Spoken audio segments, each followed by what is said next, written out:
Hello, welcome back to my YouTube channel. ഇതിപ്പോൾ എൻ്റെ ഒരു ഡേ ഇൻ മൈ ലൈഫാണ്. രാവിലെ എണീറ്റ് കുളിയൊക്കെ കഴിഞ്ഞ് എനിക്ക് തോന്നുന്നു വിഷ്ണുണം ജോലിക്ക് പോയി. അതിന് ശേഷം ഞാൻ ബ്രേക്ക്ഫാസ്റ്റ് കഴിക്കുകയാണ്. ബ്രേക്ക്ഫാസ്റ്റിന് നമുക്ക് ചപ്പാത്തിയും കടലക്കറിയും കൂടെ ഒരു മുട്ട പുഴുങ്ങിയതും ഉണ്ട്.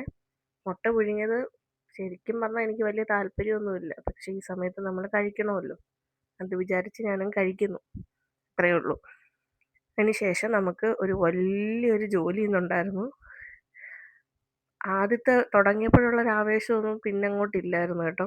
ഞാനാണെങ്കിൽ കബോർഡിലിരുന്ന് ഡ്രസ്സ് ഫുള്ള് വലിച്ചു വാരി വെളിയിലെടുത്ത് ഒന്നേന്ന് മടക്കി വെക്കാന്നുള്ള രീതിക്ക് എല്ലാം എടുത്ത് വെളിയിലിട്ടേ.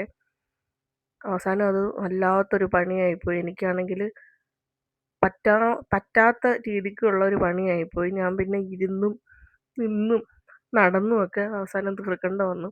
ഇതെല്ലാം കഴിഞ്ഞപ്പോഴത്തേക്ക് എൻ്റെ നടു ഒടിഞ്ഞു. വലിയൊരു പണിയായിരുന്നു. ഈ വീഡിയോയ്ക്കകത്ത് നമുക്ക് ഫാസ്റ്റായിട്ട് തോന്നുന്ന പോലൊന്നും അല്ലായിരുന്നു. നല്ല രീതിയിൽ സമയമെടുത്ത് രാവിലെ ഒരു 10 മണിയൊക്കെ ആയപ്പോൾ തുടങ്ങിയത്, എനിക്ക് തോന്നുന്നു ഒരു 2:30-3 മണി വരെ ഞാൻ ഇതും കൊണ്ട് താങ്ങി തൂങ്ങി നിന്നു. താങ്ങി തൂങ്ങിയല്ല, പണിയെടുത്തായിരുന്നു. അതിൻ്റെ ഇടയ്ക്ക് നമുക്കൊരു കൊറിയർ വന്നിട്ടുണ്ടായിരുന്നേ. നമ്മൾ ഹോസ്പിറ്റൽ ബാഗ് പാക്ക് ചെയ്യാൻ വേണ്ടിയിട്ട്, സാധനങ്ങളൊക്കെ പാക്ക് ചെയ്യാൻ വേണ്ടിയിട്ട് നമ്മളൊരു ബാഗ് ഓർഡർ ചെയ്തിട്ടുണ്ടായിരുന്നു. അങ്ങനെ അത് വന്നു. അങ്ങനെ അത് മേടിച്ച് വെച്ചതിന് ശേഷം വീണ്ടും നമ്മൾ ബാക്കി ജോലി തുടർന്നു. ഈ സമയമൊക്കെ ആയപ്പോഴത്തേക്ക് എനിക്ക് ഒട്ടും നിൽക്കാനൊന്നും വയ്യാത്തൊരവസ്ഥയായിപ്പോയി. പക്ഷെ എന്ത് ചെയ്യാനാ, ആവേശത്തിന് കാര്യമെല്ലാം വെളിയിൽ ഇട്ട് പോയില്ലേ. അങ്ങനെ ഏറെക്കുറെ എല്ലാം ഒതുക്കി കട്ടിലൊക്കെ ഒന്ന് കുടഞ്ഞ് വിരിച്ച് അതിന് ശേഷം നമ്മൾ ഫുഡ് കഴിക്കാൻ പോവുകയാണ്. ഉച്ചയ്ക്ക് ഒരു 1 മണിയായെന്ന് തോന്നുന്നു സമയം. പിന്നെ ഞാൻ പോയി ഫുഡൊക്കെ കഴിച്ചു.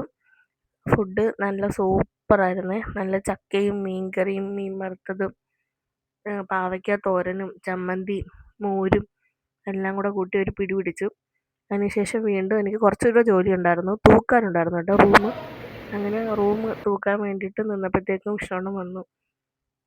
അതിനുശേഷം വിഷ്ണുണം വന്നിട്ട് നമ്മൾ മേടിച്ച ബാഗൊക്കെ പൊട്ടിച്ച് നോക്കുന്നുണ്ട്. അതിൻ്റെ ക്വാളിറ്റിയും കാര്യങ്ങളും എങ്ങനെ കൊണ്ടുവന്നൊന്ന് ചെക്ക് ചെയ്യുവാണ്.